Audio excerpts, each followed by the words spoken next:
విభజనతో నష్టపోయిన ఏపీకి మరోసారి అన్యాయం జరగొద్దని కూటమి కట్టామన్నారు డిప్యూటీ సీఎం పవన్ కళ్యాణ్.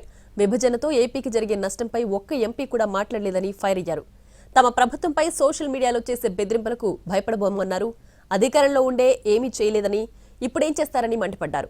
ఆశయం కోసం ప్రాణం పోయిన లెక్క చేయనని, ఒక్కొక్కరి తాట తీసి మరీ వెళతానన్నారు. మేమందరం కలిపి ఒకటే కుటుంబం కోసం ఆలోచించాం. తెలుగు జాతి కోసం, ఆంధ్రప్రదేశ్ కోసం, మీకోసం మేమందరూ ఏకమయ్యాం.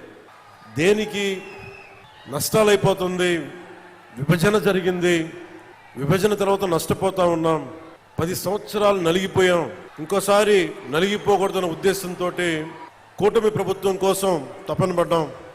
రాష్ట్ర విభజన జరిగితే మాకు వచ్చే నష్టం ఏంటి మాట్లాడాల, జరగకూడదని వెళ్ళారు. ఒక్కడెళ్ళి కూర్చొని ఎంపీల్లో మాకు ఈ నష్టం వస్తుంది మాట్లాడడానికి భయం, కొడతారో లేదు వ్యాపారాలు పోతాయేమోనని. అంత దరిద్రపు గొట్టు బతుకులు ఎందుకు మనకి? ధైర్యం లేని సమాజం ఎందుకు? ధైర్యం లేని నాయకులు ఎందుకు? సిగ్గుండాలి కదా మనకి. అరే ఒకడు కూర్చోబెట్టి 56 రోజులు మొత్తం కడుపు కాలి ఏడుస్తాం. అతనికి కడుపు మంటకి భరించలేక బంకబట్టి గుడ్డ కట్టుకొని బట్ట కట్టుకొని కానీ కడుపు నిండా పెట్టుకొని ఏడిస్తే అతని ప్రాణత్యాగం మీదకు వచ్చింది. సామాజిక మాధ్యమాల్లో కానీ విదేశాల్లో కూర్చొని వాగే వాళ్ళతో సహా ఇక్కడ కూర్చొని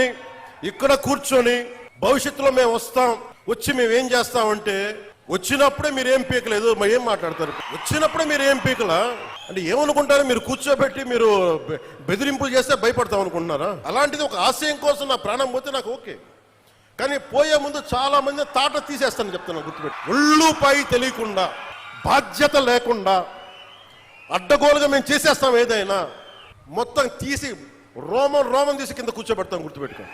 మిమ్మల్ని మీ చేత చప్పట్లు కొట్టించుకోవడానికో అరుపులుగా నేను చెప్పట్లేదు.